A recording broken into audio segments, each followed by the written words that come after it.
I'm your king.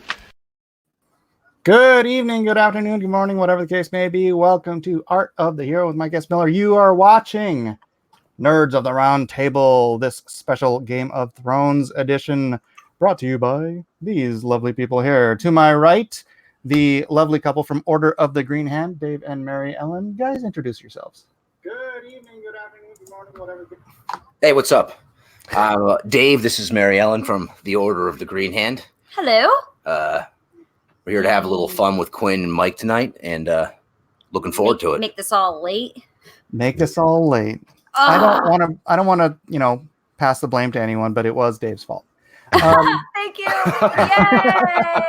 Yay! Mike learned. And below us, but not beneath us, the great Quinn from Ideas of Ice and Fire. How have you been, brother? I've been pretty good. How's it going, everybody in the chat? It's nice to be back here. Oh, yeah, let me get to the actual channel so I can watch what's happening in the chat. Let's mute. Yeah. All right, let's say hi to a few people in the chat. Lady Celtic Moon, Ray Thulu, Alpha Redneck Gaming. I'm supposed to read the members first. So Order of the Green Hand. Hey, you're here. Peter Sharon, Rodwell Stevens, Tevin Daniels, Dana Dane, Callie Kesh. These are your people. Your people. I am seeing a lot of our people in here. Mm-hmm. Awful Redneck is in there. Yeah. Your guy. That's definitely your guy. That's my He guy. even has a handy wrench. Uh-huh. Well, we gotta keep the riffraff out, so keep the wrenches busy on my channel. Those people with the wrench can be instrumental in keeping the riffraff Hey, out. Pot That FM. is correct. That is correct. Dana Sleekaduck.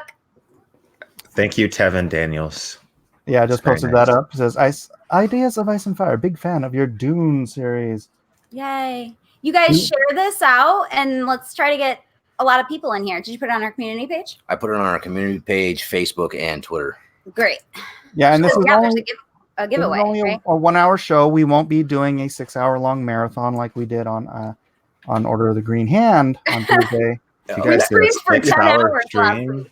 That was Oh, exhausting. Quinn, you don't even know what we were doing. So Oh. I sent you a message, right, about doing drawing on live streams. We did it on Green Hand, and wow. it took all night, Jeez. and I wasn't even finished. So we came back on Thursday and did it again, and Oh my it was a lot of God. fun. Yeah. The fans got to watch the creation of the art. That sounds So, really cool, though.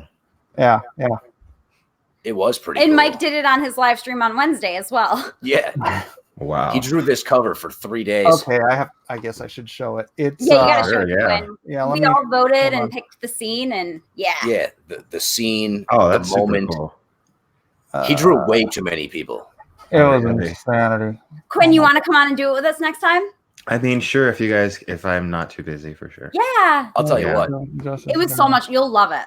Now that I've figured out what the heck I'm doing, I might be able to do this. Yeah.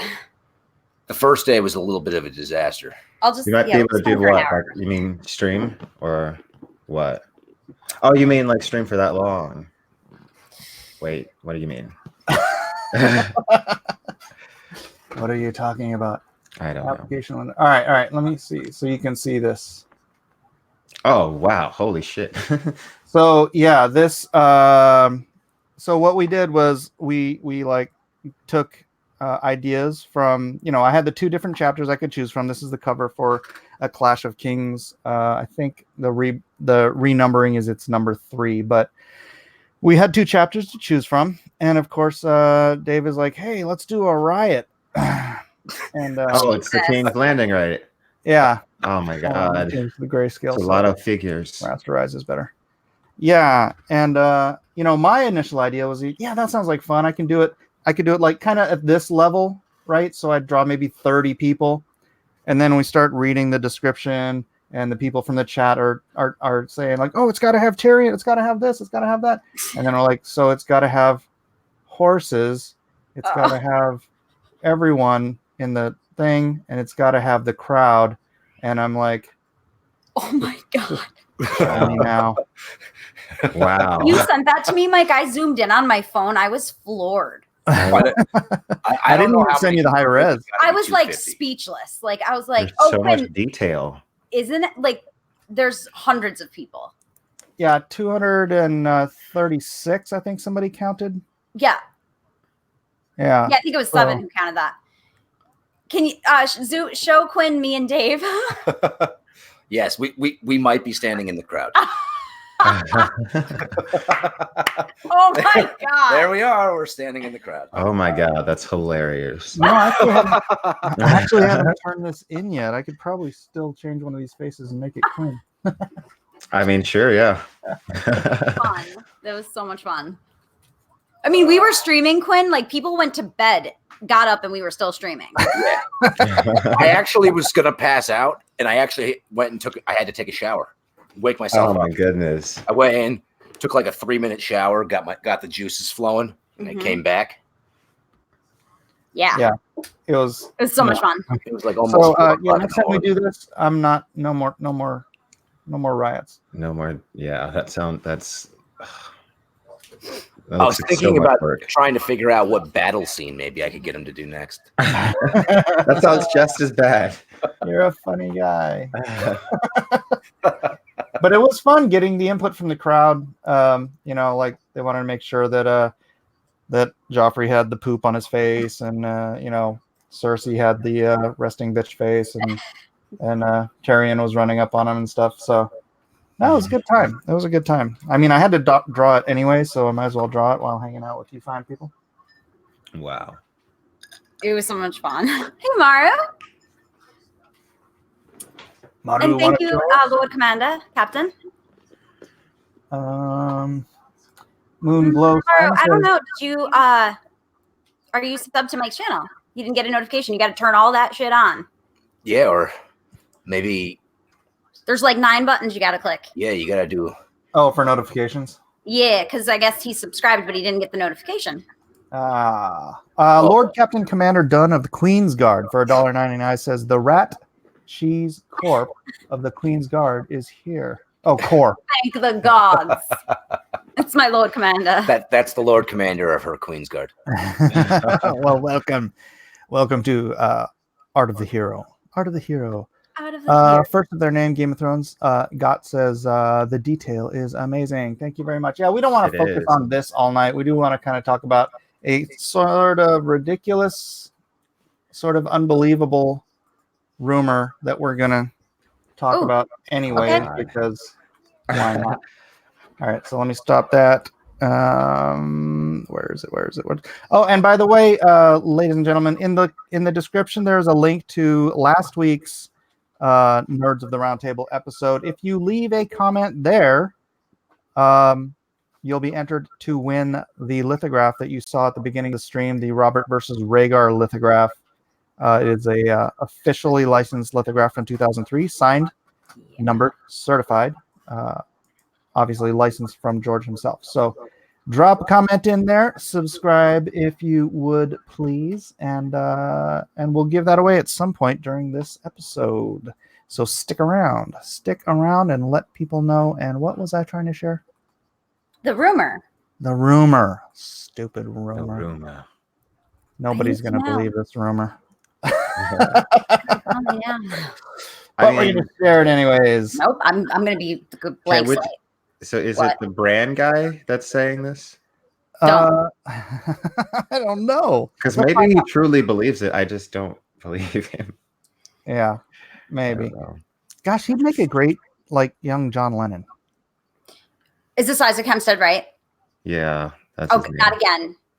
Who is the other kid? Oh, that's Tommen. That's Tommen Baratheon. And then also that random Lannister kid that got killed in like season 2. Yeah.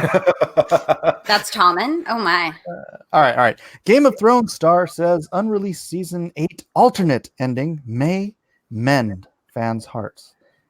There is pretty much nothing they could do. Are there any details as to what the ending is? Let's see. I'll be watching. Game of Thrones star Dean Charles Chapman has suggested the release of a film. I don't know. They all have like 3 names. Dean Charles Chapman. Let me see. It must be the kid's name who plays Tommen, right? Yeah, he's got a name like. Oh, okay, yeah. Oh, thank you, Maru. Let's find out. All right, what is it? Let's see it.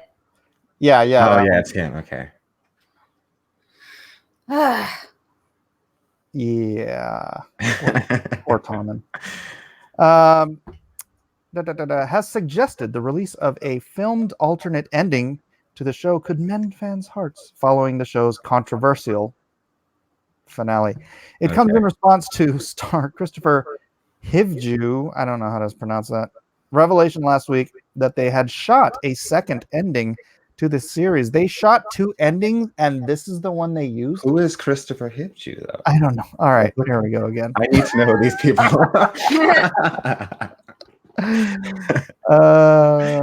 We need to know. I need answers. Oh, there you go. Him. Okay. Yeah. Cool.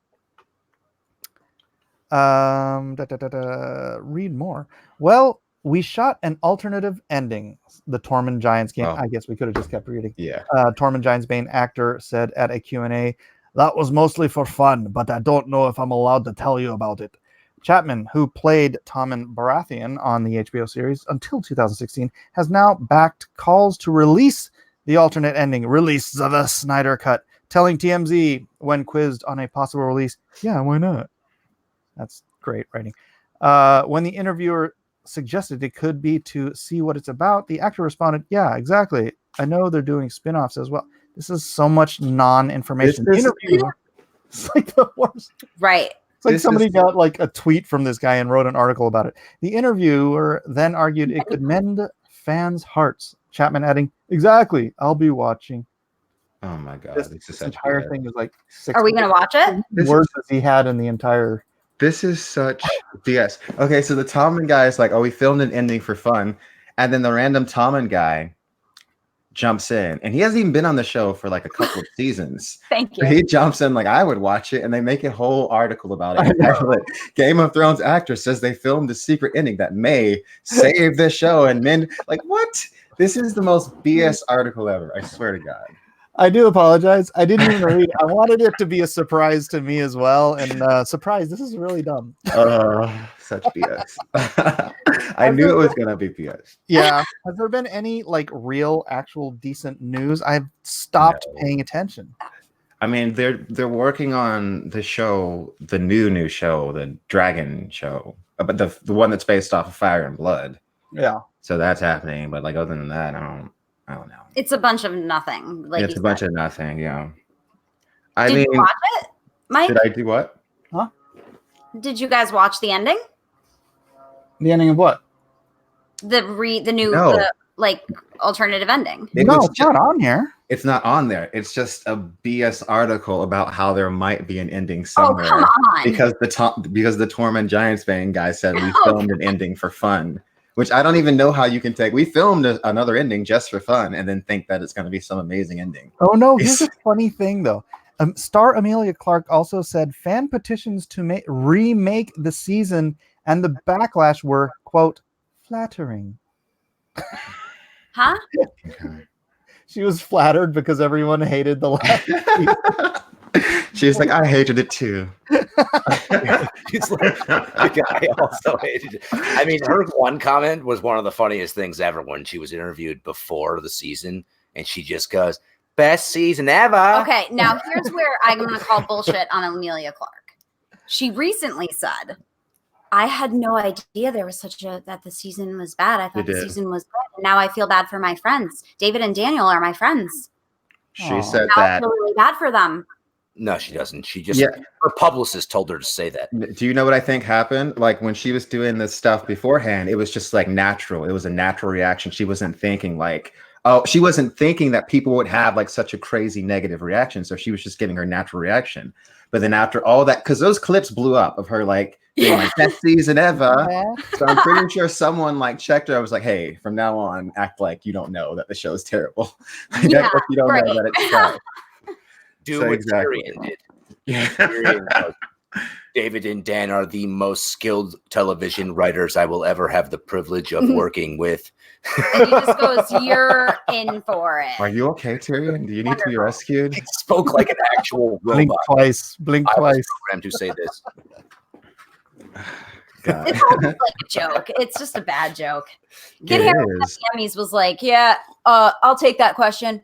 I didn't watch it, so I can't answer it. I was like, oh my God. I love that. Can he say that? That her mother was like, if he gets up there and he wins, he should just say, I don't want it. I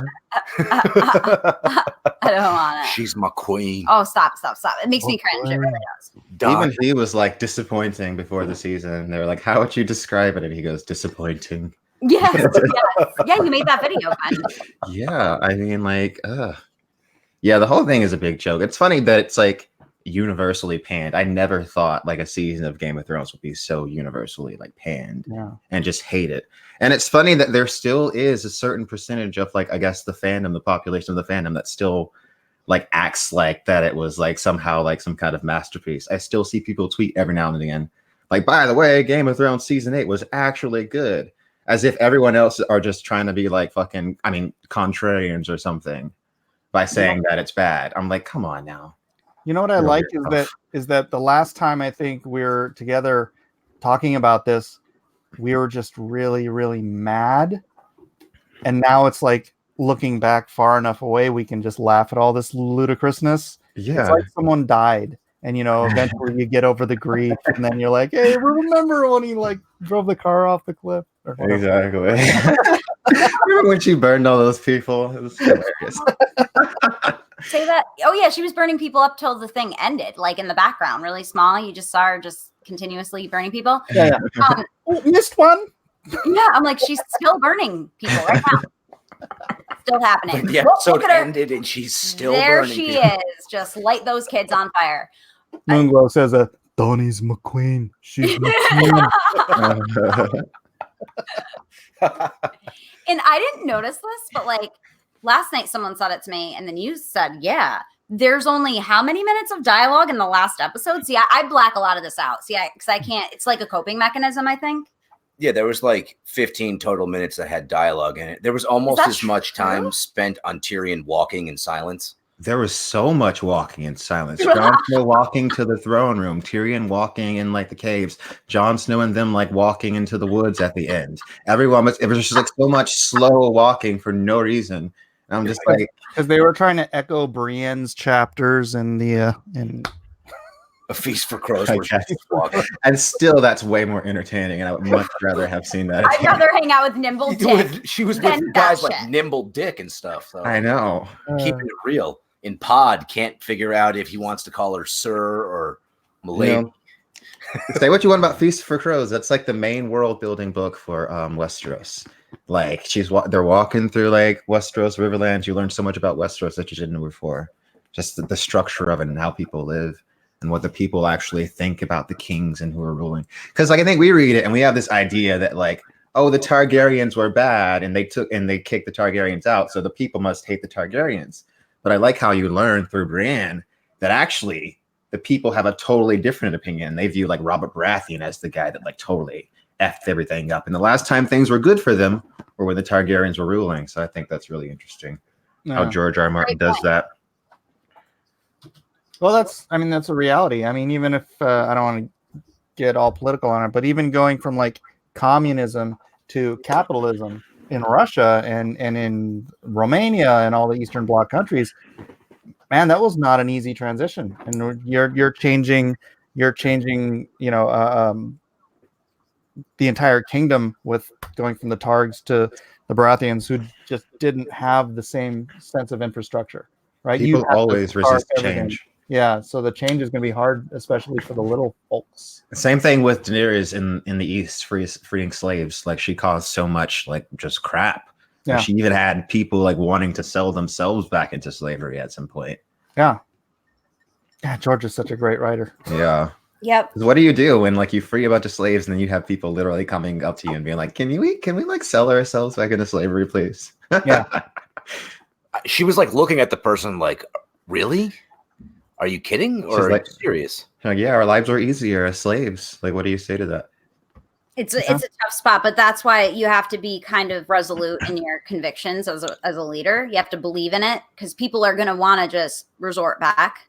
Well, that's straight out of the Bible. That's what the Jews, when they were left Egypt, they're just like, can we go back? Because, you know, we had like 3 meals a day. We had You know, it's like, and they're like starving in the desert. I love how George R. R. Martin deals with it, and he makes it so complex. Like even okay, she frees the slaves, and then she realizes I've got to have a place to put them, so she builds like these little houses. But then like the old guy comes to her and he says like the young prey on the old, and they take our food and they take what we have. So it's still not like we're still suffering. So it's like, what does she do about that?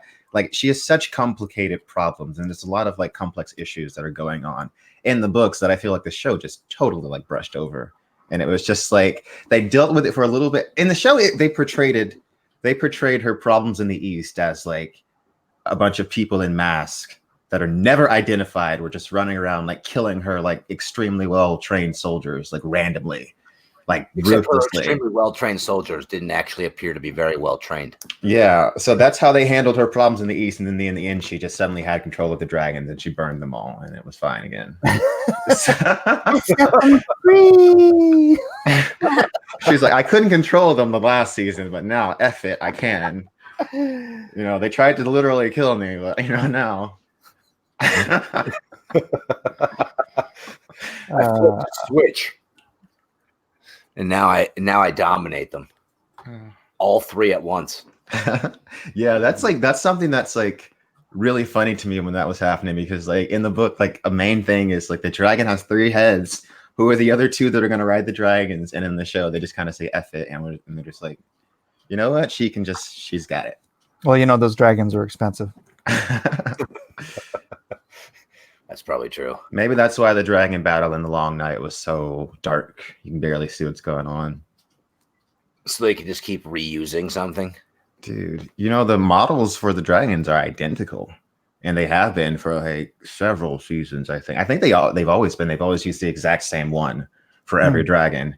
And then like in the new season, they had like the Drogon and Rhaegal one, and then they had the Viserys one that was like slightly more like undead with like the holes in its wings and a little bit more effed up. But like the Drogon and Rhaegal one were identical except for the color scheme. Yeah. Well, I don't think you'd notice much difference anyways. I mean, that's not. Colors, the wolves are all going to look the same. I guess. Yeah. Well, like in the books, the dragons are very different looking. But let's see. Given a chance so far. So you guys remember like weeks ago when they had those tweets where they were like admitting, well, it was like the tweets were transcribing what they had said in an interview, like David and Dan, and they were admitting all this messed up stuff, like they like intentionally like left out the fantasy because they thought it was silly. You guys aware of this? Did you see any of this? No, but they did. Wow. You guys have got to look that up because there were some very damning things. Like they even got asked, did you guys try to break down A Song of Ice and Fire and really bring it to screen and understand it? And they literally said, no, we didn't because it's too complex. And then they said things like themes are for 8th grade book reports. This is David and Dan saying this. Oh, I heard that. Yeah. Yeah, and they're talking, and it's like they're exposing how little respect they actually had for the fantasy genre. And they even say at one point, we don't even know why George let us adapt this. Why did he pick us? And it's like, wow, this is like really revealing. This came out of their mouth. This is not even like some, yeah. So it's like really damning. I'm like, oh, so this is why the show is like this. This is why they shied away from magic constantly and just went for the most bland, stripped down things every time. All right, I'm going to share this. Let me know if this is the one you're talking about. On Game of Thrones, showrunners explain themselves, and the internet is angry again. This is from. Yeah, this might have some, but yeah, there was like a string of tweets by this guy on Twitter that was like, I think this is probably it. Yeah, and it's got all those tweets. That's totally at needle and pin. There was a bunch of them, man. This was some messed up stuff. Like, and it was like some really, like I even tweeted, I was like, this right here, they're showing that they've never had any respect for the fantasy genre. And A Song of Ice and Fire was something that they just stumbled upon and thought they could just make something out of it. And then, and we've always heard them talk about and say like, oh, if we can just get to the Red Wedding, then we'll be good. Well, because that's like, for them, the Red Wedding was it. Everything after that was just like, let me like rush. Cause like, you can see like right after that, that's when it got rushed and they were just like, screw it. Let's just end it. That was their golden moment. That's what, I don't even know if they even like read past A Storm of Swords before they went to George, honestly. You know what I mean? Cause I guess only A Feast would have been out at that point. But it's like, I don't know. they chose because I think of the decisions they made after season 3, right? Choosing not to do Lady Stoneheart, intentionally choosing to leave out all of these fantasy elements just because I guess they don't know how to like adapt these more esoteric like concepts and scenes, and it's really disappointing. Like I was also really disappointed by the whole Children of the Forest thing and the others thing because I'm a big fan of mythology and folklore and like all of these pagan concepts of nature spirits and mankind impeding on nature and like the consequences of that, and just none of that was handled. And it was just like White Walker's evil, Children of the Forest, they'll be here for 3 episodes and then gone. Am I talking too much, guys? No, I'm never. Yeah. Just let me know. No, I actually liked what you were saying though, because it kind of like speaks to my heart. Like it speaks to my mind too, because they just did nothing. They did nothing. Mm-hmm. It was clear that they didn't care. They didn't care, and it was comical throughout the seasons. So they just legitimately conned George. Yeah, reading those tweets, I totally get the sense that it was just like they didn't even know what they were doing. They didn't. They clearly, and they admit as much in the interview. If you listen to the whole thing, it's about an hour and 50 minutes long. Yeah. They admit basically just not understanding what A Song of Ice and Fire was, not understanding the themes, and they kind of like it's very disrespectful, honestly, how they just kind of dismiss it, and just like as if like the depth doesn't mean anything, as if what George R. Martin is trying to say with this series doesn't really mean anything. It's like it's very much, oh, it's just a fantasy thing, you know. No one's gonna want to watch fantasy, and they even say we want it to make Game of Thrones for the football audience, for the Sunday. They say that specifically, and they name a bunch of other stuff, and I'm just like, really? I feel bad for you we having release videos on Sundays because our audience predominantly are not big football watchers. Like you're gearing your show to the wrong people. It's like when I mean, even a show like Sons of Anarchy, like for example, I can tell you what the theme was, what the point was, what Jax's arc was, what was the point? What's the point? What was the point of season 8? What was the message? What was the theme? Like Quinn, the theme was let's wrap this up. It was, I mean, I feel like the early seasons of Game of Thrones were like kind of nihilistic, but then it was like they each had themes, and it was going somewhere. And I feel like season 8 was just like nihilistic to a fault. And like a good friend of mine, Akira the Dawn, said it was anti-human and borderline evil. Right, because it's like, and I agree with that characterization of it, because it's like, I mean, it is anti-human. It's like what is Daenerys doing? It's so unhuman. Do you see what they do in that scene? Like pay attention to that. They take us away from Daenerys' perspective. Like she's not even a character anymore. She's just an object of destruction. And the entire episode is just like the destruction that she's doing on the ground. She's not even human anymore. They take away that humanity. They don't show her face once. We don't get to see her be a human once. We don't get to understand why she's doing that once. We don't get to see her anguish like really at all. We see that really like confused, twisted anger. I don't even know what that expression was supposed to be in the beginning, but then nothing. So it was just anti-human and nihilistic to a fault, for sure. And I just like I don't know what they're trying to say. Like everything goes bad, don't try to help people, because I feel like Daenerys is one of the only characters that really did want to do good. And I don't know what it's trying to say. I don't know. I mean, it can't. It's not making a. And the people like Sansa, who don't give a like fig about human life other than her own, thrives. I'm queen. Sansa is one of the most selfish people in the entire series. Mm-hmm. And she makes it. Is that the message? Like, you know, Cersei gets a happy ending and dies with the man that she loves. One of the worst characters. One of the most evil people in all of Westeros. Tyrion's a POS too.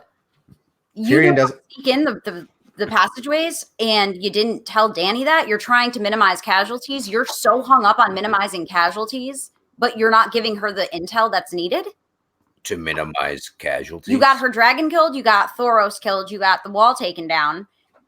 And you're just like, you just keep on keeping on, right? Like you're the guy that everyone's leading. You're leading the council now to choose the new monarch. because you picked such a good one in Dani. You're like, the lady that burned everybody to the ground. Like, it's just like, at a certain point, you lose your really credibility. frustrating. you know what else was frustrating? The fact that the characters were just simply called what they were called before, but they weren't the same character. Like Arya isn't Arya. It's just a random girl that they call Arya. That's because the creator was not involved anymore, and the people that took over had no clue what to do. It was okay, man. You can see, that's the thing. You can turn a hero into a non-hero or even into a villain. There's a way to do that, right? So I love Dune. Everybody knows that. In the first book, Dune, Paul Atreides is the hero. Frank Herbert spends an entire book, Dune Messiah, unheroifying Paul, undeifying him, like subverting that and turning it on its head. It takes an entire book to do that, and then another book explaining why it had to happen.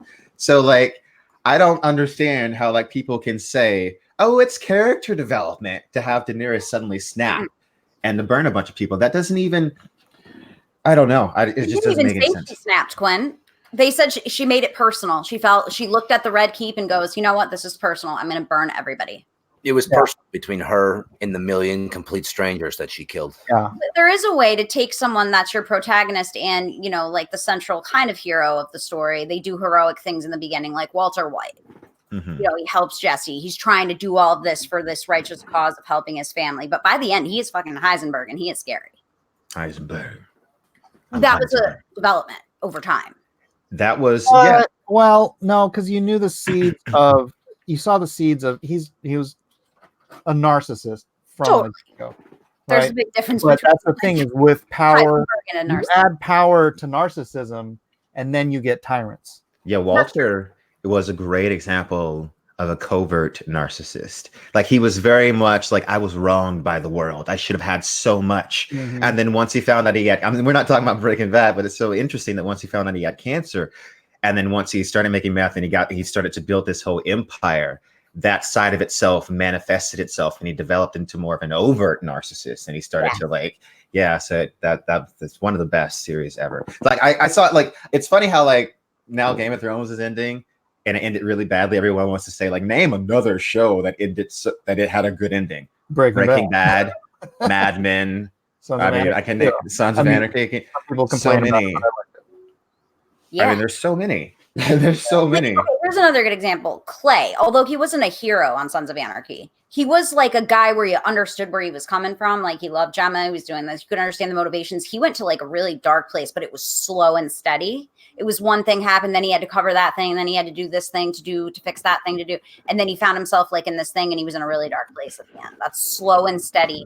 This chick woke up one day, saved the world on Monday, and on Thursday burned an entire city to the ground. And then the next day said she's going to free more people the same way. Like, what are you talking about? Like, okay, so look, look, if you're gonna say she snapped, have her snap. Like, don't say she didn't snap and then like have her be talking crazy to Jon Snow later on. Like, she has never talked like this ever.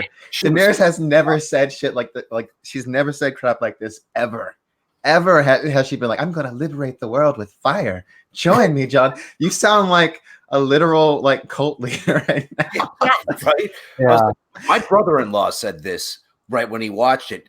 And he goes, they should have had the next episode start right where the other one ended, because her snapping and losing her shit would have made sense if it was directly 30 seconds after they cut Missandei's head off and she just got pissed off and did something crazy. Yeah. But she like waited. They talked about what they were going to do.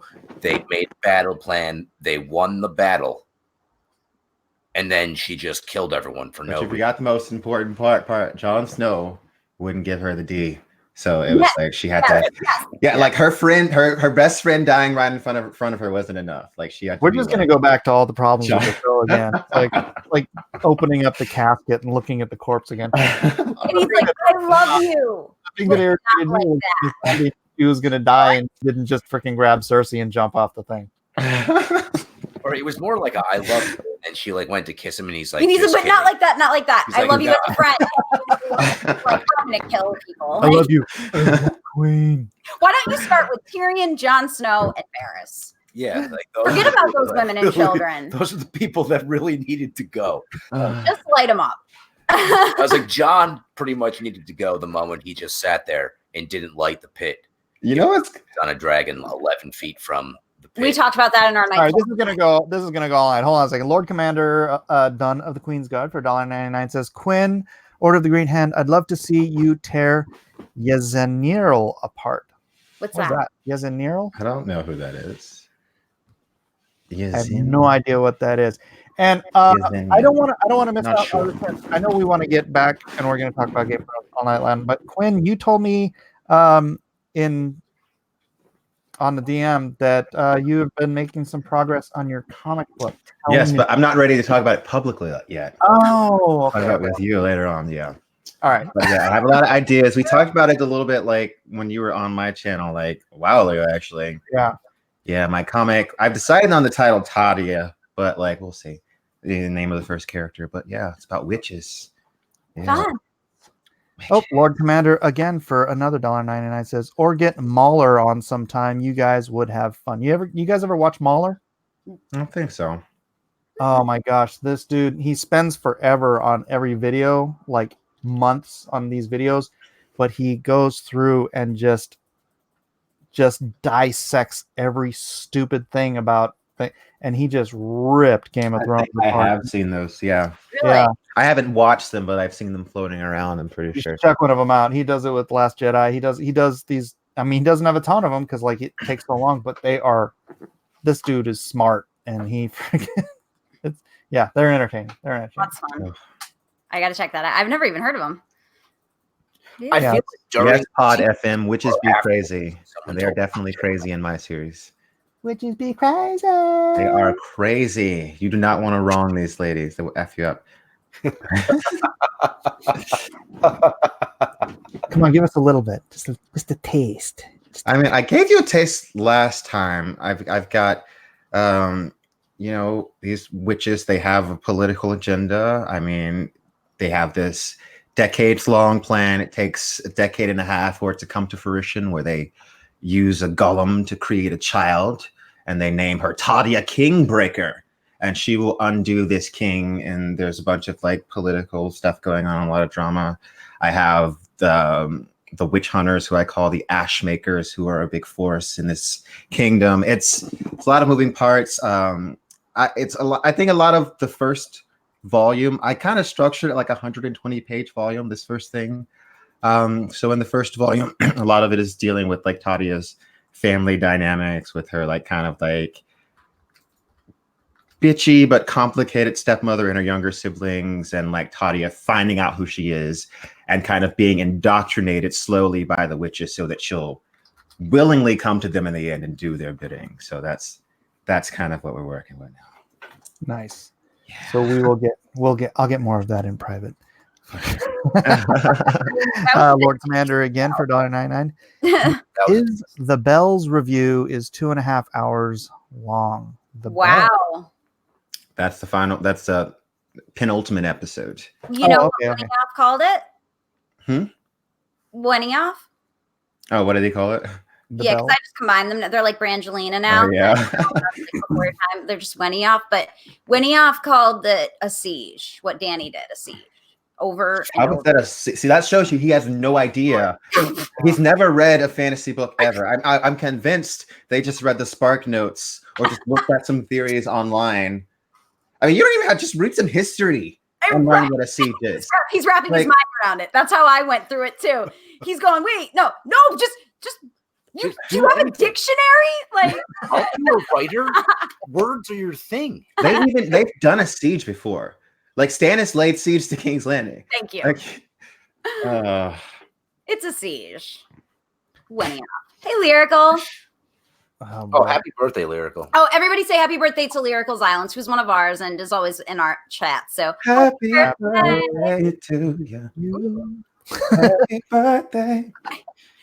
Quinn's got serious skills. Yeah, he's got a myriad of skills. We'll call it a litany. A litany of skills. A litany. Dan and Dave are just misunderstood, says Jeff Potts. Jeff Perhaps. Potts. That's sarcasm. Jeff Potts. I actually yelled at You've Jeff been Potts. smoking on that Potts. Yeah, that's wrong. They just misunderstand, I think, was the issue. What does Bar always say? That we're just not smart enough to understand how brilliant Yeah. they actually are. Yeah. Maybe they just have their own definitions to words that we don't use. Perhaps. People do that now. They do. You know how like when you have babies that are like twins and stuff, they'll start creating their own language. Oh, of course. No Yeah. one else understands it. Maybe that's those Yeah. two. And they're just like, no, that's a great idea. But they're speaking in terms no one understands. And therefore They're speaking because they get bombed and then they just speak in like whatever drunken language the two of them have. Joanna Espino for $4.99 says, did you guys hear the commentaries for episode 6 that leaked? A few interesting things were confirmed. Did you guys see those? There's No. What was confirmed? I don't know. Google it. Oh no. I need to know this. Wait a second. I thought that HBO specifically said that they weren't going To do to commentaries? release that. So then someone at HBO, like, what is up with like the world? And it doesn't seem to matter where it is. If it's HBO, it's the government, if it's like media, somebody. I was like, everyone leaks everything. It's Dude, like, I everything's was, leaked. look, let me tell you this. My first 2 years of college, I did computer science, right? And I had this professor that was obsessed with telling us about how hacking was going to be like one of the biggest problems of the 21st century because hackers just increasingly get more and more powerful. Mm-hmm. I mean, let's just say just a little trick of code, just changing a few numbers could do so much damage. Change a few zeros in a bank account and and to the extent that computers like run our lives in the world, like hacking is no joke. People should take it a lot more seriously, I think. A year ago. They need to watch the last Die Hard movie. It does make sense though that now leaks are becoming an issue. Yes. Everything is digital. More people, and not just everything is digital, like everyone is connected. All of your information is somewhere online. Every time you Google something, it's being stored. And then more people have access to computers than ever in history. AI and hacking. Those are two things that scare me a lot. I don't see anything recent about this. Oh, you found when they released the wrong episode. Death is the enemy. And then they had to change the title to Beyond the Wall. I was like, Death is the Enemy was such a better sick name. This is the little excursion beyond the wall. Tyrion's brilliant idea. Yeah, that's my video title. The worst episode of Game of Thrones ever, but that was before season 8 came out. Yeah, we actually had a debate fairly recently about whether Beyond the Wall is still the worst episode or if it was outdone. It was the Bells. The Bells is an hour of Daenerys just slaughtering people for no reason. Absolutely. Mm-hmm.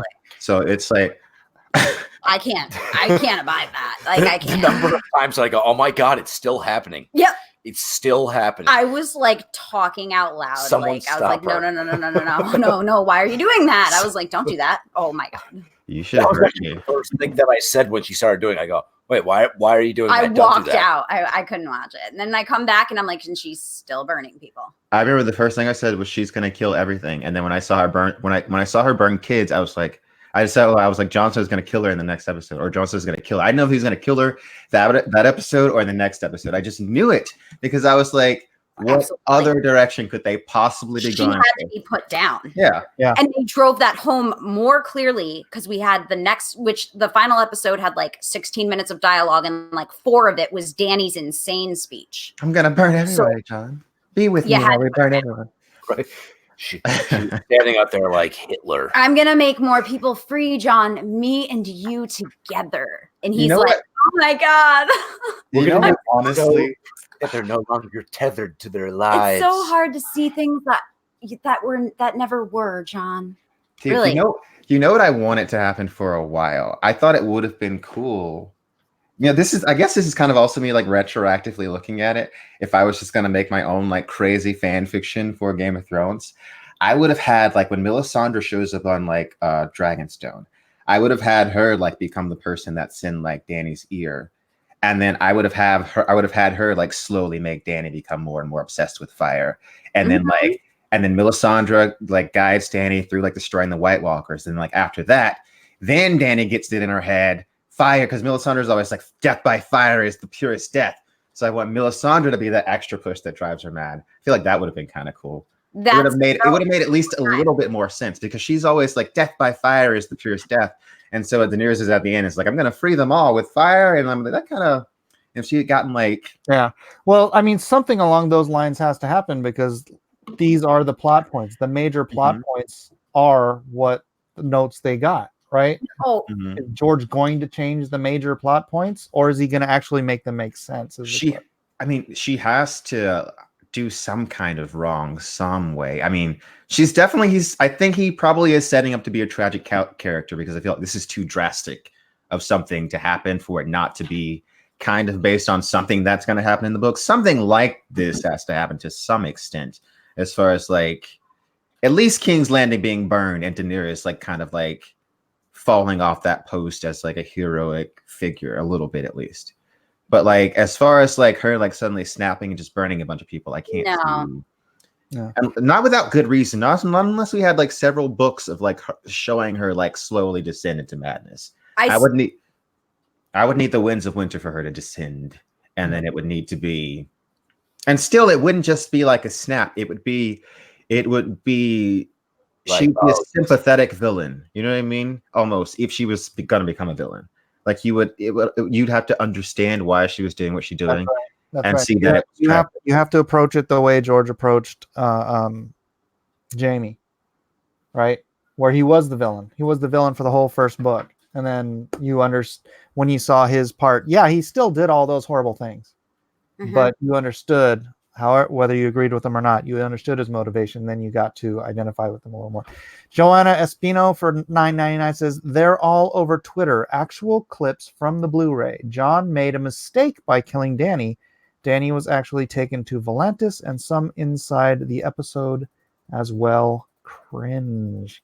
Wasn't that our plan? Was having her resurrected? That was definitely our theory, and we got the videos on my channel to prove it. Yep. We said that live. We were like, okay. We were like, she got stabbed, and Drogon just picked her up like he knew what he was doing. So I'm like, the Red Priests are still in Volantis, and they still heavily F with Daenerys. Like, that is their girl. This is the Fire Queen, just like literally purified King's Landing with fire. Death by fire is the purest death. They said like 2 seasons ago that randomly that dragons were just as smart as people. Volantis. Yeah, man. I see that. Yeah, see, that was our thing. It's like if we were gonna shoot it, it was like you open it up with Drogon brooding over this lava pit, and then like Danny rising out of the lava. She's got red eyes. I want the red eyes so bad. I want red eyes. Red God. Cappy Star 499 says, anybody else wonder how Drogon breathed so much fire for so long in that episode? Recharge? A dragon is not a slave. Look, Drogon was more powerful in that episode than all 3 of her dragons have ever been combined. Ever. Like Drogon did some serious, and he was silent. Do you remember the scene where where the Golden Company is outside of the gate, just like standing around chewing bubblegum, and then like out of nowhere, Drogon giant fireball, just like out of nowhere. They didn't hear anything. They didn't hear the whole city being burned in the background, people screaming for their lives, the bells. They didn't hear anything. Well, maybe dragon. Maybe it's like Drogon. It's like Highlander, right? When you kill one dragon, the other dragon takes their power, and so it gets more and more powerful as they all die. He's got that silent power. He's going to go silent, sneak attack. The only one. Oh, his stealth is at 100. I still don't see it. I don't think Danny's going to turn. I don't. I think that Danny's going to become more ruthless, and that has to happen. That she has to become a little bit more.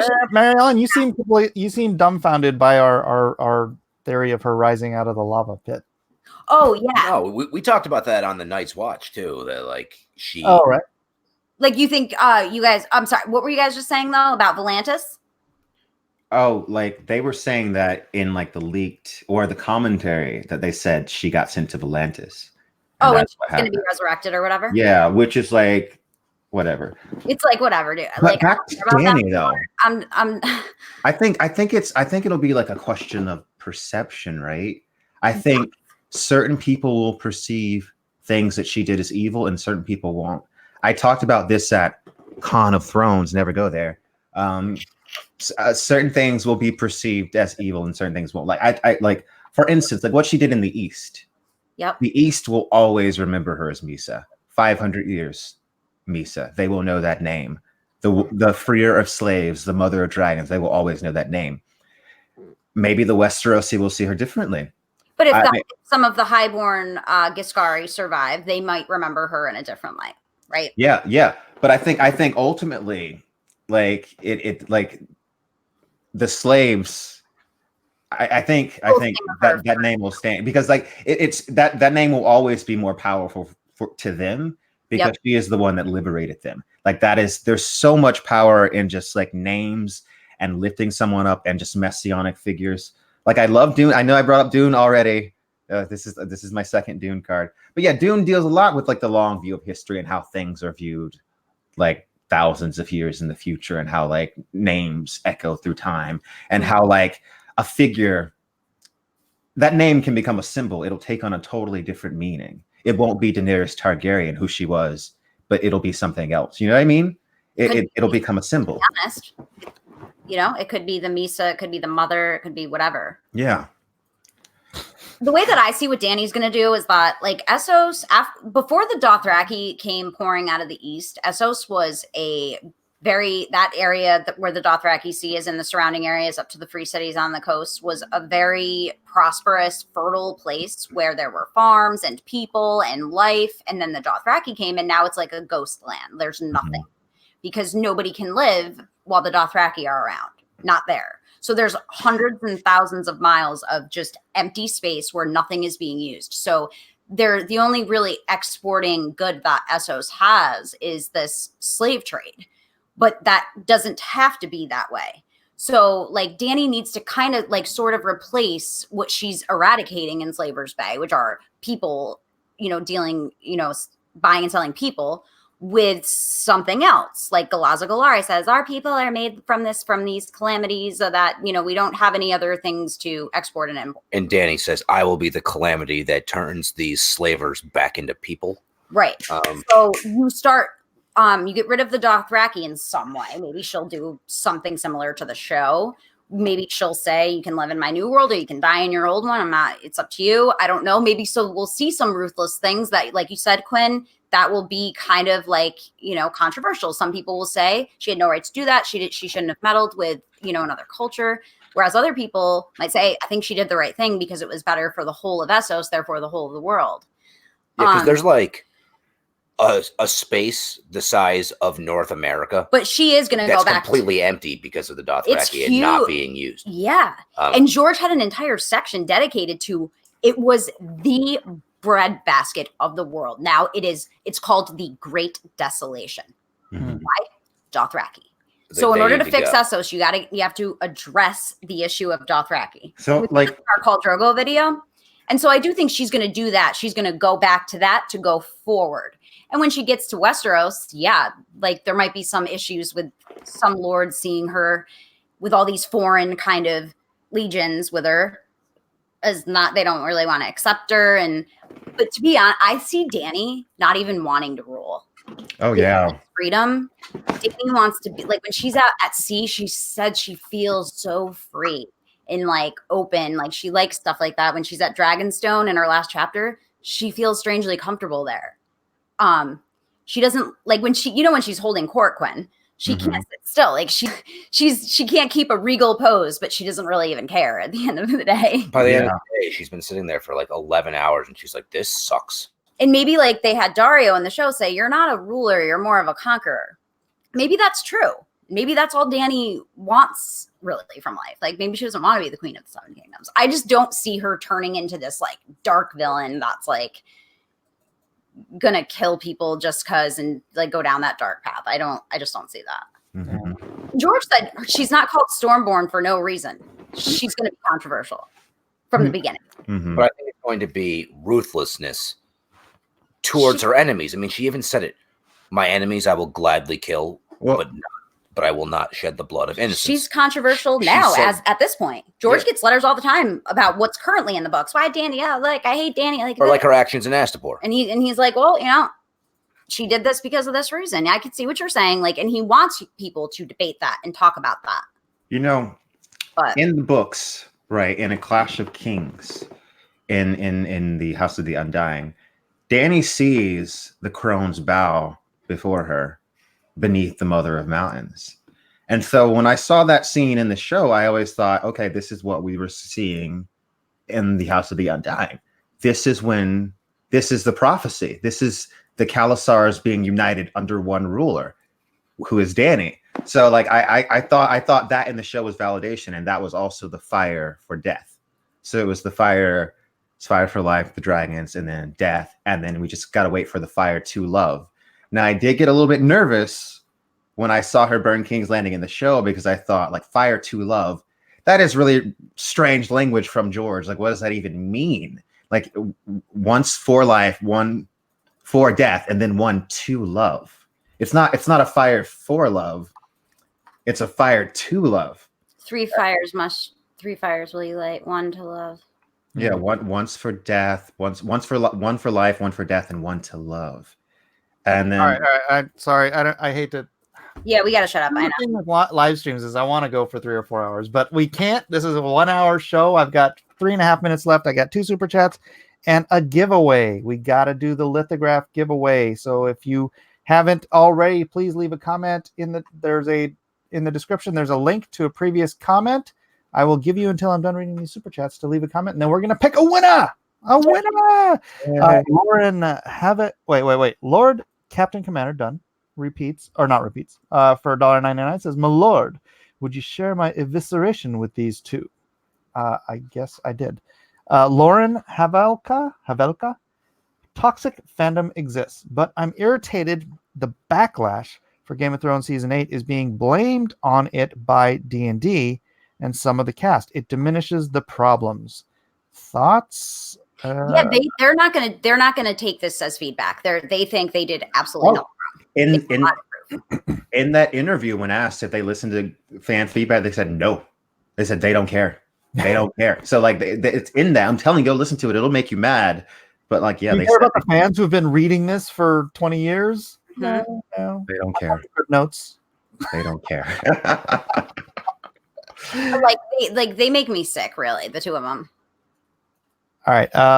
Melinda Anderson for $5 says, so the Game of Thrones Twitter page tweeted, winter is coming today. And there is an article saying that it may be a Winds of Winter hint. Please. Excuse me? Please. I'm going to tell you something Say that right one now. more time. HBO. Game of Twitter. Sorry, Dave, what? I have a hard time believing that the guy who runs HBO's Twitter page has inside information about when the book is coming. That's fair. Oh, Yeah. okay. I didn't know where it came from. Okay. Yeah. It's the Game of Thrones Twitter page. Is that HBO's Game of Thrones Twitter, or was there one by Wait, what was said on the Twitter page? What Winter is coming? Oh, they were all just saying it. Yeah. Yeah. Right. Like, you still remember this show? Remember, Really winter is coming. Don't forget. Remember we used to say that all the time before. Yeah. Like, don't do that. Like, do not do that. I need the book though. Seriously. I know. All right, let's see here. We have, so for those who don't know, last week was Dave Dorman, legendary Star Wars artist, Doug TenNapel, creator of Earthworm Jim, Quarter Black Garrett, and myself. And we have how many? 227 comments. Thank you very much. I'm going to go over to the random YouTube picker. One of you lucky people is going to win the 24 by 36 inch and Rhaegar died lithograph right now. Getting the comments and starting the raffle.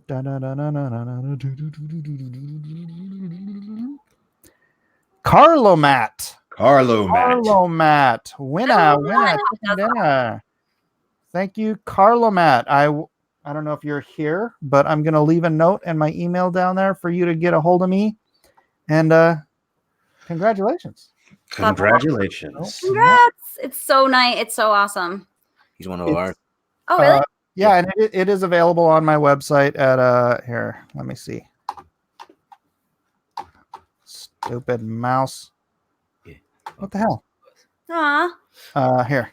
So if you go to MicahSmillerArt.com and just scroll directly down,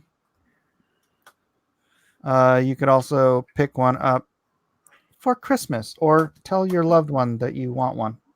Why is this not working? How is my website not working? This is so embarrassing. MikeSMillerArt.com, and just scroll down and there's a link to picking them up. Oh, there it is. Sorry, my website is apparently horrible. There it is. That's it. So it's USA shipping $169 and only $10 more worldwide, which costs more than $10 more, but whatever. There it is, ladies and gentlemen. Thank you all for being here. I have been leaving the banner to subscribe to. Whoops! Oh, it was already there. Order of the Green Hand and Ideas of Ice and Fire on YouTube. How else can people get a hold of you, Dave and Mary Ellen? Get a hold of us?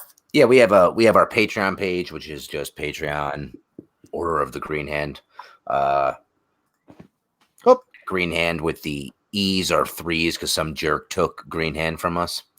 And on Facebook, you could just look up Order of the Green Hand and find us there. Mm-hmm. All right. How about you, Quinn? You can find me on Twitter, Ideas of Ice and Fire, and YouTube and Facebook if you want. And Patreon, all those places, all the general places. Yeah, so check me out. And eventually on Indiegogo. Yes. Yeah. Hopefully. You know what? I want Quinn to do that next cover with us. Okay, yeah. We just have to find the perfect time. We All will. right. All right. Okay. That'll work out. 6 or 8 hours in your day. I don't know. I don't know if I'd be able to stay the whole time if it's 6 or 8 hours, but we'll see. You'll have so much fun. I couldn't even stay the whole time. You know what we all Yeah, you found don't have to ourselves stay the whole doing? time. Like we all just like took breaks. Mike didn't. He just did it. That's I found myself impressive, dude. staring at it like this. I was just peeing in a bottle. I might go take a nap and then pop back up.